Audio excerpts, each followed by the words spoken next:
Galileo গ্যালিলাই আধুনিক বিজ্ঞান চর্চার পথপ্রদর্শকদের মধ্যে অন্যতম। 1564 সালে ইতালির পিসা শহরে তার জন্ম হয়।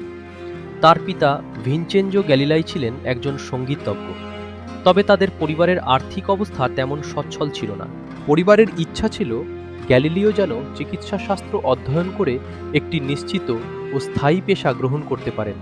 সেই লক্ষ্য নিয়েই তাকে পিসা বিশ্ববিদ্যালয়ে ভর্তি করানো হয়।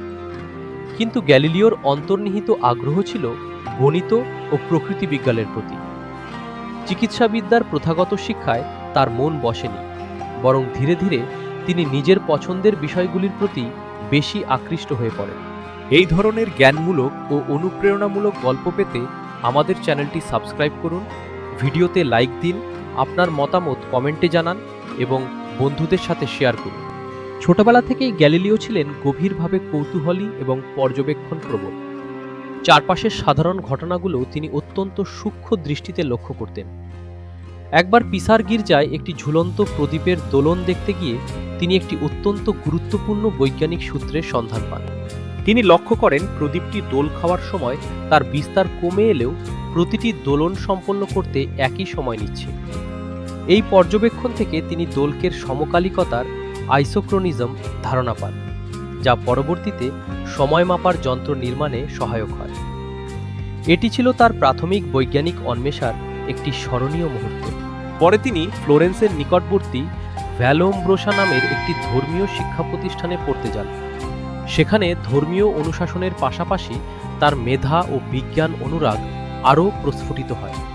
কিন্তু তিনি বুঝতে পারেন কেবলমাত্র ধর্মীয় ব্যাখ্যা দিয়ে জগতের সব রহস্য উন্মোচন করা সম্ভব নয়। এই উপলব্ধি থেকেই পুনরায় উচ্চশিক্ষা অর্জনের জন্য তিনি পিসা বিশ্ববিদ্যালয়ে ফিরে আসেন। সেখানে তিনি শিক্ষক ও সহপাঠীদের সামনে নিরন্তর প্রশ্ন উপস্থাপন করে বাস্তব পরীক্ষা নিরীক্ষার মাধ্যমে নিজের জ্ঞানভাণ্ডারকে সমৃদ্ধ করতে থাকেন। বিশ্ববিদ্যালয়ে অধ্যয়নের সময় গ্যালিলিও একটি গুরুত্বপূর্ণ সত্য উপলব্ধি করেন। সেখানকার অনেক শিক্ষক কেবল প্রাচীন বইয়ের তত্ত্ব আওড়ে যেতেন, কিন্তু বাস্তব জীবনে তার প্রয়োগ বা পরীক্ষা করে দেখানোর আগ্রহ ছিল না বললেই চলে। গ্যালিলিও এই স্থিতাবস্থায় সন্তুষ্ট থাকতে পারেননি। তিনি গভীরভাবে বিশ্বাস করতেন কোনো তত্ত্বকে সত্য হিসেবে গ্রহণ করার আগে তা পরীক্ষার মাধ্যমে প্রমাণ করা জরুরি। এই বৈপ্লবিক চিন্তাধারাই তাকে সমসাময়িক অন্যদের থেকে সম্পূর্ণ আলাদা করে তোলে এবং আধুনিক পরীক্ষামূলক বিজ্ঞানের ভিত্তি স্থাপন করে। এই সময় গণিতজ্ঞ রিচির সঙ্গে তার পরিচয় ঘটে। রিচির সংস্পর্শে এসে গণিতের প্রাথমিক জটিলতা ও সৌন্দর্য তার কাছে ক্রমশ স্পষ্ট হতে থাকে। রিচির নিরন্তর উৎসাহ ও দিক নির্দেশনায় গ্যালিলিও গণিতের গভীর অধ্যয়নে মনোনিবেশ করেন। কিছুকালের মধ্যেই তিনি নিজেকে একজন সুদক্ষ গণিতজ্ঞ হিসেবে গড়ে তুলতে সক্ষম হন। বিশ্ববিদ্যালয়ের গণ্ডি পেরিয়ে তিনি স্বাধীন গবেষণায়ও যুক্ত হয়ে পড়েন, যা ছিল তার জীবনের একটি বড় মোড়। তবে এ সময় অর্থনৈতিক অনটন ছিল তার জীবনের সবচেয়ে বড় প্রতিবন্ধকতা। পারিবারিক প্রয়োজন মেটাতে তাকে প্রায় জাগিরদারি বা অন্যান্য ছোটখাটো কাজ করতে হতো। অনেক সময় পড়াশোনা ছেড়ে দেওয়ার কথাও ভাবতে হয়েছিল। কিন্তু জ্ঞানের প্রতি অদম্য ভালোবাসা কোনোভাবেই তাকে পথভ্রষ্ট হতে দেয়নি। এই ক্রমাগত সংগ্রামের মধ্য দিয়েই তার ব্যক্তিত্বের দৃঢ়তা ও মনের জোর আরও বাড়তে থাকে। পরবর্তী সময়ে গ্যালিলিও পিসা বিশ্ববিদ্যালয়ে শিক্ষক হিসেবে যোগ দেন। এখানেই তিনি পদার্থবিজ্ঞানের মৌলিক বিষয়গুলো নিয়ে বিস্তর গবেষণা শুরু করেন। বিশেষ করে বস্তুর পতন সংক্রান্ত গতি নিয়ে তার কাজ ছিল বিপ্লবাত্মক। সে সময় সর্বজনবিদিত ধারণা ছিল ভারী বস্তু দ্রুত মাটিতে পড়ে এবং হালকা বস্তু ধীরে পড়ে। কিন্তু গ্যালিলিও কেবল বইয়ের কথায় বিশ্বাসী না হয়ে সরাসরি পরীক্ষা চালান। তিনি দেখান বাতাসের বাধা উপেক্ষা করলে সব বস্তু, তা সে ভারী হোক বা হালকা, অভিকর্ষের টানে সমান ত্বরণে নিচে পড়ে। এই সরল পর্যবেক্ষণ যুগ যুগ ধরে চলে আসা অ্যারিস্টটলের ভ্রান্ত মতবাদকে চ্যালেঞ্জ করে। পিসায় কিছুদিন অধ্যাপনা করার পর গ্যালিলিও পাদুয়া বিশ্ববিদ্যালয়ে যোগ দেন। পাদুয়ার বিজ্ঞানমনস্ক ও উদার পরিবেশ তার প্রতিভা বিকাশের আদর্শ ক্ষেত্র তৈরি করে। সেখানে তার গবেষণার পরিধি বহুগুণ প্রসারিত হয়। তিনি একই সাথে জ্যোতির্বিজ্ঞান, পদার্থবিজ্ঞান এবং ব্যবহারিক যন্ত্রবিজ্ঞানের বিভিন্ন দিক নিয়ে কাজ করতে থাকেন। পাদুয়ায় অবস্থানকালেই তিনি দূরবীক্ষণ যন্ত্রের ব্যাপক উন্নতি সাধন করেন।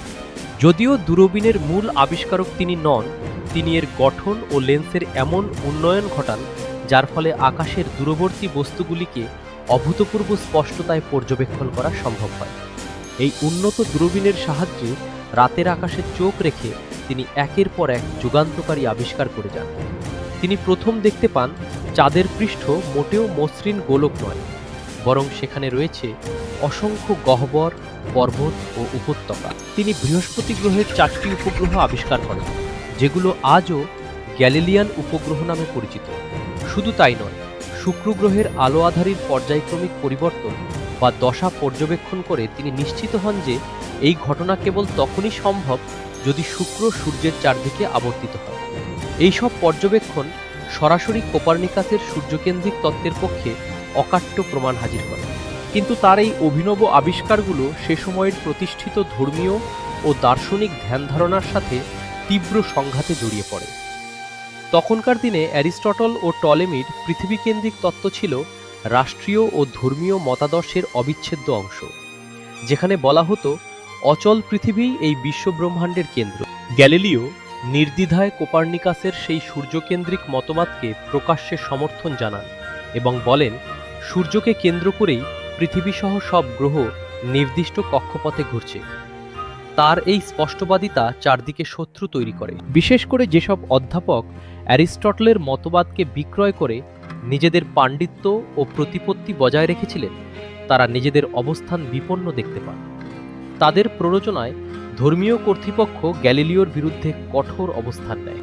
গ্যালিলিওর বন্ধু ও শুভানুধ্যায়ীরা আসন্ন বিপদের ইঙ্গিত পেয়ে বারবার সাবধান করেছিলেন, কিন্তু সত্য ও যুক্তির প্রতি অবিচল গ্যালিলিও কারও কথা কর্ণপাত করেননি। পরিস্থিতি চরমে পৌঁছায় যখন 1616 সালে 26শে ফেব্রুয়ারি তাকে রোমে ধর্মীয় বিচার সভা ইনকুইজিশনের মুখোমুখি করা হয়।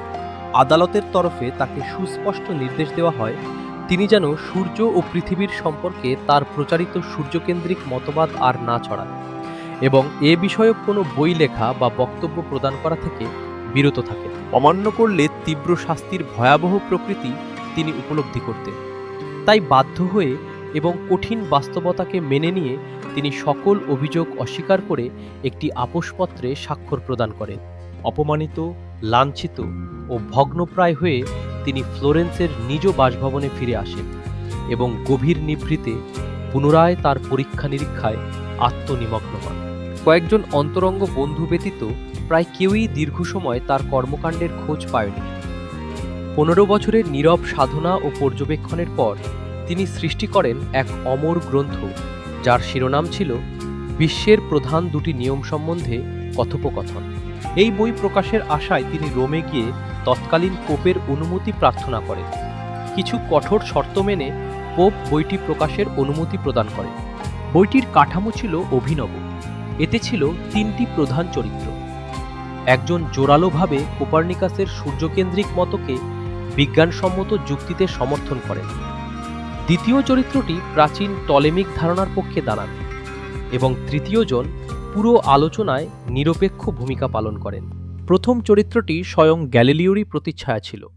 বিপরীতে দ্বিতীয় চরিত্রটির নাম দেওয়া হয় সিম্প্লিসিও, যাকে কিছুটা আনাড়ি ও হাস্যরসাত্মকভাবে উপস্থাপন করা হয়েছিল। 1632 সালে বইটি প্রকাশিত হতেই ইউরোপের গোটা বিদ্বৎ সমাজে তীব্র আলোড়ন সৃষ্টি হয়। পণ্ডিত মহলে প্রশংসা ও সমালোচনার ঝড় বইতে থাকে। অন্যদিকে যাজক সম্প্রদায় এই বইতে 1616 সালের নিষেধাজ্ঞার সরাসরি লঙ্ঘন দেখতে পায় এবং সিম্প্লিসিও চরিত্রটি নির্মাণের জন্য গ্যালিলিওর প্রতি চরম ক্ষুব্ধ হন। এরই ধারাবাহিকতায় নির্দেশ জারি হয় বইটির প্রচার তাৎক্ষণিক বন্ধ করার জন্য। একটি তদন্ত কমিটি গঠিত হয় যারা সমস্ত কিছু পর্যালোচনা করে এই অভিমত দেয় যে গ্যালিলিও পূর্বতন নিষেধাজ্ঞাকে সম্পূর্ণ উপেক্ষা করেই গ্রন্থটি রচনা করেছেন এবং ধর্মীয় অনুভূতিতে আঘাত দিয়েছে। তখন 70 বয়সের জরাগ্রস্ত এক বৃদ্ধ গ্যালিলিওকে আবারও রোমে বিচার সভায় হাজির হতে আদেশ দেওয়া হয়। বাধ্য হয়ে 1632 সালের ডিসেম্বর মাসে তিনি রোমে আসেন এবং দীর্ঘ 4 মাস অন্তরীণ থাকার পর 1633 সালের 12 এপ্রিল প্রথম ইনকুইজিশনের সামনে উপস্থিত হন। 30 এপ্রিল দ্বিতীয়বার আদালতে তোলা হলে কথোপকথন বইটি নিয়ে তাকে চাপাচাপি করা হয়। ভীত ও বিপর্যস্ত গ্যালিলিও বইটির কিছু অংশ পরিবর্তনের ইচ্ছা প্রকাশ করেন এবং অনুমতিও পান, কিন্তু সংশোধিত পাঠও বিচারকদের সন্তুষ্ট করতে ব্যর্থ হয়। 16ই জুন পোপের সভাপতিত্বে কার্ডিনালদের সভা বসে এবং এই সিদ্ধান্ত হয় যে গ্যালিলিও যদি তার দৃষ্টিভঙ্গির জন্য সম্পূর্ণ অপরাধ স্বীকার না করেন তবে তার উপর নিপীড়ন চালানো হবে। 21 তারিখে এই নিপীড়ন শুরু হয় এবং চরম শারীরিক ও মানসিক যন্ত্রণায় ভেঙে পড়ে তিনি সব অভিযোগ স্বীকার করে নেন। রিখে 1616 সালের আদেশ লঙ্ঘন ও ধর্মবিরুদ্ধ মতবাদ প্রচারের দায়ে তাকে অভিযুক্ত করে অনির্দিষ্টকালীন গৃহবন্দিত্বের আদেশ দেওয়া হয় এবং ভবিষ্যতে আর কোনো বই রচনা করতে কঠোর নিষেধাজ্ঞা জারি করা হয়। ডিসেম্বরে এসে তিনি গুরুতর অসুস্থ হয়ে পড়েন। অবশেষে কিছুটা শিথিলতা এসে তাকে ফ্লোরেন্সের নিকটবর্তী আর্সেত্রি গ্রামে ফিরে যাওয়ার অনুমতি দেওয়া হয়। ভগ্ন স্বাস্থ্য নিয়েও অদম্য ইচ্ছাশক্তিকে পাথেয় করে গ্যালিলিও সম্পূর্ণ অন্তরালে শুরু করেন তার জীবনের চূড়ান্ত বৈজ্ঞানিক কর্ম। সৃষ্টি করলেন আরেক মহাগ্রন্থ, দুটি নতুন বিজ্ঞানের বিষয়ে কথোপকথন। এই বইয়ে তিনি তার সারা জীবনের বহু মূল্যবান পরীক্ষা নিরীক্ষা এবং পদার্থের গতি ও বলবিদ্যার মৌলিক তত্ত্বগুলো সুসংহতভাবে প্রকাশ করেন। পরবর্তীতে স্যার আইজ্যাক নিউটন যে বলবিদ্যার সূত্রগুলো চূড়ান্ত রূপ দিয়েছিলেন, গ্যালিলিও এই গ্রন্থের মাধ্যমেই তার ভিত্তি প্রস্তর স্থাপন করেছিলেন। ইতালির প্রতিকূল পরিবেশে বইটি প্রকাশের সাহস না থাকায় গোপনে পাণ্ডুলিপিটি হ্যালান্ডে পাঠানো হয় এবং সেখান থেকে 1638 সালে তা প্রকাশিত হয়ে আলোর মুখ দেখে। কিন্তু দুর্ভাগ্যবশত নিজের অমূল্য সৃষ্টিকে ছাপার অক্ষরে দেখে যাওয়ার সে ভাগ্য তার আর হয়নি। ক্রমশ তার চোখের জ্যোতি ক্ষীণ থেকে ক্ষীণতর হতে থাকে। একসময় তিনি সম্পূর্ণরূপে দৃষ্টিশক্তি হারিয়ে অন্ধত্ব বরণ করেন। জীবনের শেষ 5টি বছর তিনি গাঢ় অন্ধকারে কাটান। এই সময় তার ইচ্ছাকে প্রাধান্য দিয়ে কিছু বিধিনিষেধ শিথিল করে তাকে ফ্লোরেন্সে অবস্থানের অনুমতি দেওয়া হয়। ইউরোপের নানা প্রান্ত থেকে নামকরা পণ্ডিত ব্যক্তিরা তার সঙ্গে দেখা করতে আসতে শুরু করেন। অসুস্থ ও শয্যাশায়ী গ্যালিলিওর শেষ সময়কে সান্নিধ্যে আলোকিত করেছিলেন ভিভানি নামের এক 18 বছরের তরুণ শিষ্য, যিনি পরবর্তীতে গ্যালিলিওর প্রথম জীবনীকার হিসেবে পরিচিতি লাভ করেন। ভিভানির আন্তরিক সেবা ও সঙ্গ পেয়ে তার অন্তিম দিনগুলো পরিপূর্ণ হয়। 1642 সালের জানুয়ারি মাসে তার প্রয়াণ ঘটে।